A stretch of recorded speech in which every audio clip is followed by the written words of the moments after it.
CBSE class 12 physics हमारा chapter है atoms और हम सीबीएसई के प्रीवियस ईयर क्वेश्चंस कर रहे हैं। ये हमारा अगला क्वेश्चन है क्वेश्चन नंबर 26। इस वीडियो में हम लोग 3 क्वेश्चन करेंगे, क्वेश्चन 26, 27 और 28। Question 26, a photon beam of energy 12.1 electron volt is incident on a hydrogen atom. एक हाइड्रोजन एटम जिसपे एक इलेक्ट्रॉन है, उसमें एक फोटोन बीम इतनी एनर्जी का इंसिडेंट किया गया। तो the orbit to which the electron of hydrogen atom be excited. तो वो जो हाइड्रोजन एटम का इलेक्ट्रॉन है वो किस स्टेट पर एक्साइट होगा, मतलब वो किस स्टेट पर जाएगा, किस ऑर्बिट पर जाएगा। तो यहाँ second orbit, third orbit, fourth orbit या फिफ्थ ऑर्बिट पे जाएगा। सीबीएसई सैम्पल क्वेश्चन पेपर 2019-20 में 1 मार्क का दिया हुआ था। एक बार आप इस क्वेश्चन को ट्राई करिए, फिर हम लोग आगे बढ़ते हैं। तो मान लेते हैं वो n=1 पर है और वो किसी n=n पर जाएगा। तो जो एनर्जी डिफरेंस है वही एनर्जी डिफरेंस होगी 12.1 इलेक्ट्रॉन वोल्ट, 12.1 इलेक्ट्रॉन वोल्ट, क्योंकि इतनी एनर्जी लेकर ही वो n पर गया है। तो यहाँ पर बेसिकली हमें क्या करना है कि एनर्जी डिफरेंस बराबर 12.1 इलेक्ट्रॉन वोल्ट करना है। तो हमें पता है the energy of the electron in nth orbit इतना होता है। तो यहाँ मान लेते हैं कि जो हाइड्रोजन एटम है वो n ऑर्बिट पर एक्साइट हुआ और फोटोन बीम एक्चुअली है क्या, तो डेल्टा ई है दोनों ऑर्बिट का डिफरेंस। तो delta E is equal to delta n minus, क्योंकि वो शुरू में ग्राउंड स्टेट में था, यहाँ कुछ नहीं दिया हुआ है तो हम लोग ग्राउंड स्टेट पर उसको मानेंगे जहाँ से वो एक्साइट किया है। ठीक है, अब देखिए, अब जब आप इसको सॉल्व करिएगा तो सॉल्व करने पर यहाँ पर ये इक्वेशन आएगा। इक्वेशन आप सॉल्व करिएगा तो आपका पूरा वैल्यू एक इंटीजर नहीं आएगा, ठीक है, और वहाँ पर जो ऑर्बिट है उसका वैल्यू एक इंटीजर आना चाहिए, है ना, पॉजिटिव इंटीजर आना चाहिए, 1 2 3 4 ऐसे। तो इसका अप्रॉक्सीमेटली आपको करना होगा, तो अप्रॉक्सीमेशन आप लगाइएगा तो आंसर 3 आएगा। ठीक है, क्योंकि 13.6/n² ये पूरी तरह मतलब एक्यूरेट वैल्यू नहीं, अप्रॉक्सीमेट वैल्यू है। ठीक है, तो यहाँ पर जब हम कैलकुलेट करेंगे तो अगर आप इसको देखिएगा तो ये आपका 9 के समथिंग आएगा। ठीक है, और इसका जो रूट होगा वो 3 के आसपास आएगा फिर, है ना, इसलिए हमारा आंसर 3 हो जाएगा। The electron is excited to the third orbit, तो n = 3। अगला क्वेश्चन है हमारे पास question number 27। The potential energy of an electron in the second excited state in the hydrogen atom क्या होगा। ये क्वेश्चन सीबीएसई 2023 में 1 मार्क का पूछा गया था। एक बार आप इस क्वेश्चन को ट्राई करिए, फिर हम लोग आगे बढ़ते हैं। तो यहाँ पर पोटेंशियल एनर्जी पूछा गया है सेकेंड एक्साइटेड स्टेट का। सेकेंड एक्साइटेड स्टेट मतलब n = 3। तो यहाँ हमें एक रिलेशन ध्यान रखना होगा काइनेटिक एनर्जी और पोटेंशियल एनर्जी और टोटल एनर्जी का।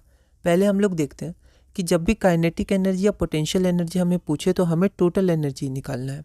टोटल एनर्जी का फॉर्मूला इतना होता है इलेक्ट्रॉन वोल्ट्स में, और यहाँ पर n = 3 है क्योंकि सेकेंड एक्साइटेड स्टेट है, तो हमें ध्यान रखना है सेकेंड है पर n = 3 होगा। तो E3 की वैल्यू इतनी आ जाएगी -1.51 इलेक्ट्रॉन वोल्ट। अब पोटेंशियल एनर्जी क्या होता है, 2 टाइम्स टोटल एनर्जी। ठीक है, पोटेंशियल एनर्जी आपका 2 टाइम्स टोटल एनर्जी होता है और काइनेटिक एनर्जी होता है माइनस ऑफ टोटल एनर्जी। ये हमें ध्यान रखना है क्योंकि आगे देखेंगे काइनेटिक एनर्जी का भी रिलेशन या काइनेटिक एनर्जी का भी कैलकुलेशन हम लोग इससे करेंगे। यहाँ सिर्फ पोटेंशियल एनर्जी बोला है तो 2 टाइम्स टोटल एनर्जी। तो potential energy of an electron in the second excited state is 2 times the total energy मतलब E3। तो 2 × E3 मतलब 2 × माइनस के साथ 1.51, तो 2 × -1.51 electron volt that is -3.02 electron volt. ये हमारा रिक्वायर्ड आंसर हो गया। अगला है हमारा क्वेश्चन नंबर 28 और ये इस वीडियो का लास्ट क्वेश्चन होगा, फिर 29 से हम लोग अगली वीडियो में कंटिन्यू करेंगे। The diagram shows 4 energy level of an electron in Bohr model of hydrogen atom. 4 level आपको यहाँ दिए हुए हैं, n = 1 2 3 और 4।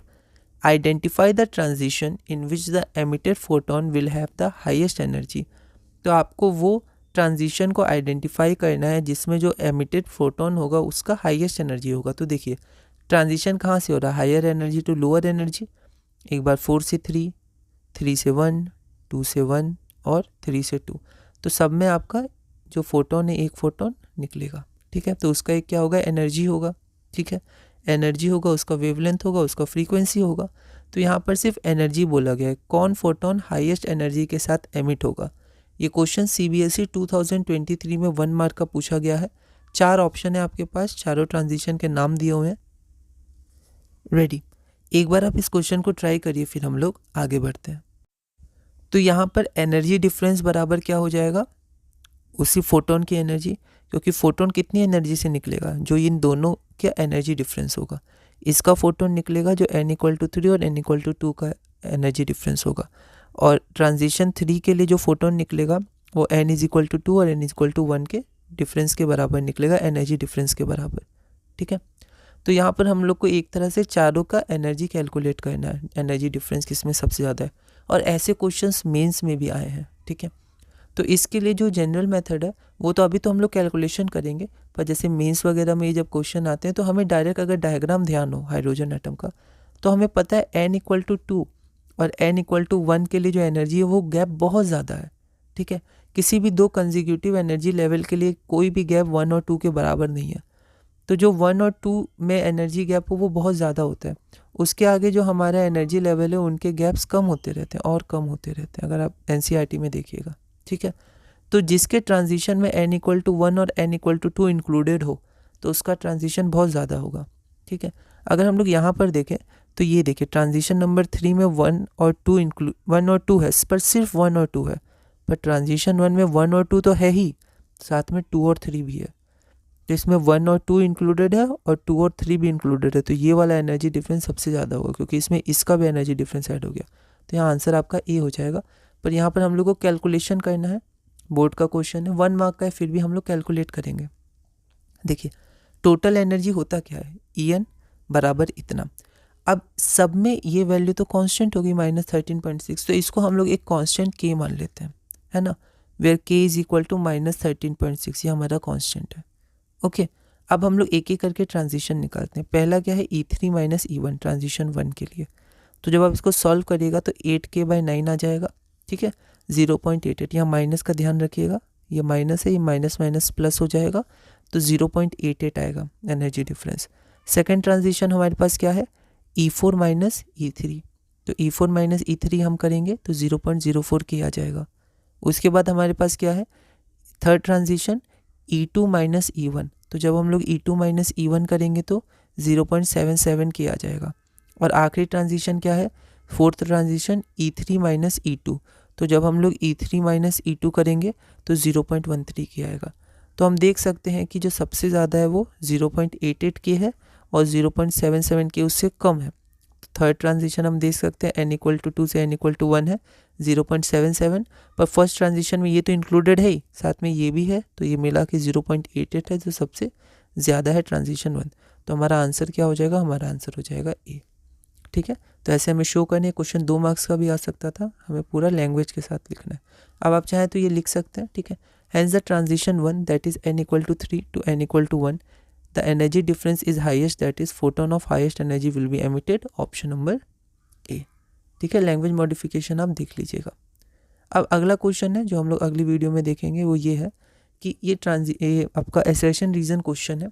Question number 29, angular momentum of a single electron in any orbit of hydrogen type atoms is independent of the atomic number of the element. तो angular momentum atomic number के independent होता है हाइड्रोजन लाइक स्पीसीज में, जैसे He+, Li2+। ठीक है, reason क्या है, in ground state angular momentum is minimum. क्यों होता है वो इंडिपेंडेंट, क्योंकि ग्राउंड स्टेट में एंगुलर मोमेंटम आपका मिनिमम होता है, ये रीज़न दिया हुआ है। तो एक बार आप इस क्वेश्चन को ट्राई करिएगा।